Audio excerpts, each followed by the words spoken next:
ખબર વિદ્યાર્થી મિત્રો ખાસ તો ગામજનો માટે વિદ્યાર્થી મિત્રો હવે ગ્રામ પંચાયતમાં કામ થશે. 22 કામ ગ્રામ પંચાયતમાં થશે. વિદ્યાર્થી મિત્રો ગુજરાત સરકાર દ્વારા હવે તમારે મામલતદાર તાલુકા પંચાયત તમારે જવાનું 22 કામ માટે ક્યાંય પણ તમારે ધક્કા ખાવા નહીં પડે. વિદ્યાર્થી મિત્રો નહીં પડે ગામજનોને કોઈને પણ. વિદ્યાર્થી મિત્રો આજે આપણે જોવાનું છે વિદ્યાર્થી મિત્રો ગામમાં કયા કયા કામ તમારા ગામમાં થશે 100% ગેરંટી સાથે. તેમાં હવે ગ્રામ પંચાયતમાં જવા 22 કામ કરી શકાશે. વિદ્યાર્થી મિત્રો તમારે ધક્કા નહીં ત્યાં ખાવા પડે. તમારા તાલુકામાં મામલતદાર છે તમામ જગ્યાઓ પર હવે તમારા 22 કામ તો તમારી આંગણે અને તમારા ગામમાં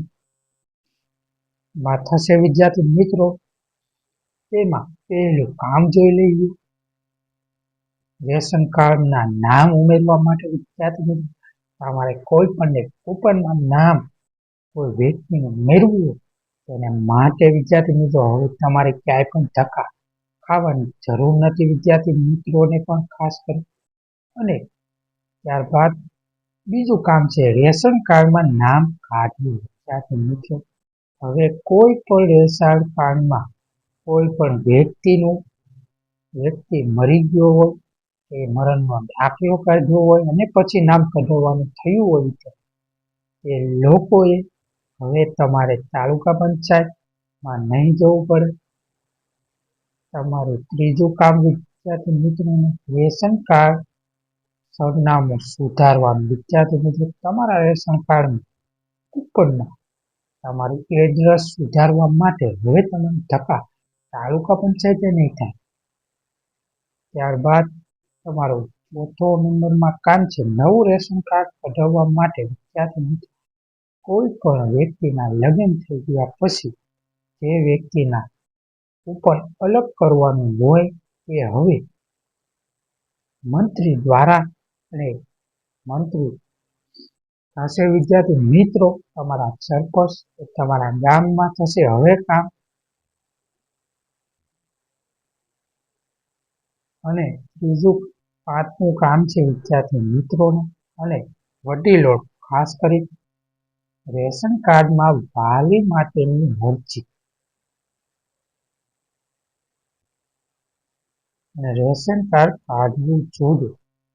નવું પણ કાઢવું હોય એના માટે પણ અને રેશન કાઢવા વાલી માટેની અરજી પણ ગામમાંથી કરી આપશે. વિદ્યાર્થી મિત્રો અને ખાસ કરી ગ્રામજનો માટે.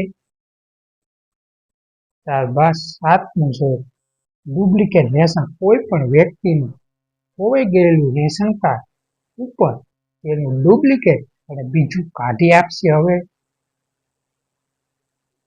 અને આઠમું વિદ્યાર્થી મિત્રો અને ગ્રામજનો વિધવા સર્ટિફિકેટ. લાંબો વિડીયો થઈ શકે છે તેના માટે હવે ઝડપથી બોલવાની પ્રયત્નો કરી રહ્યા છે.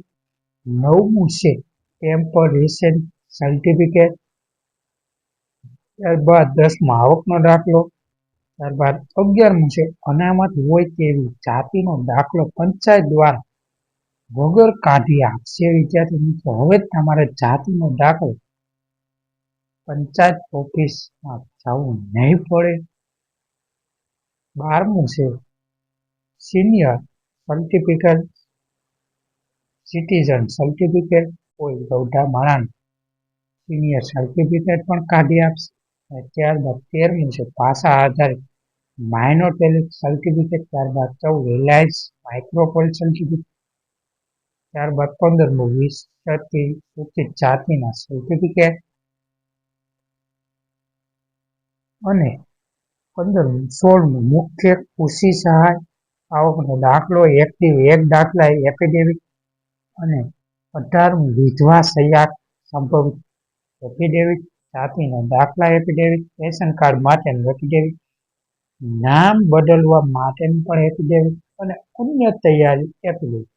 તમામ વિદ્યાર્થી મિત્રો અને ગ્રામ આ તમામ વિદ્યાર્થી મિત્રો આ કામ થશે અને 100% કરી આપવા પડશે. અને નહીં કરી આપે તે ગ્રામજનો કે કલેક્ટરને પણ આવેદન આપી શકે અને ખાસ કરી મામલતદારને પણ આવેદન આપી શકશે વિદ્યાર્થી મિત્રો. અને નવા આવ્યા વિદ્યાર્થી મિત્રો આવી તમામ અને આવી કામજનો તમામ મેળવવા માટે તમામ માહિતીને સબસ્ક્રાઇબ કરી બેલ આઇકન ઓન કરી લેવું ઝડપથી. હવે આપણે આગલા વિડીયોમાં મળીશું.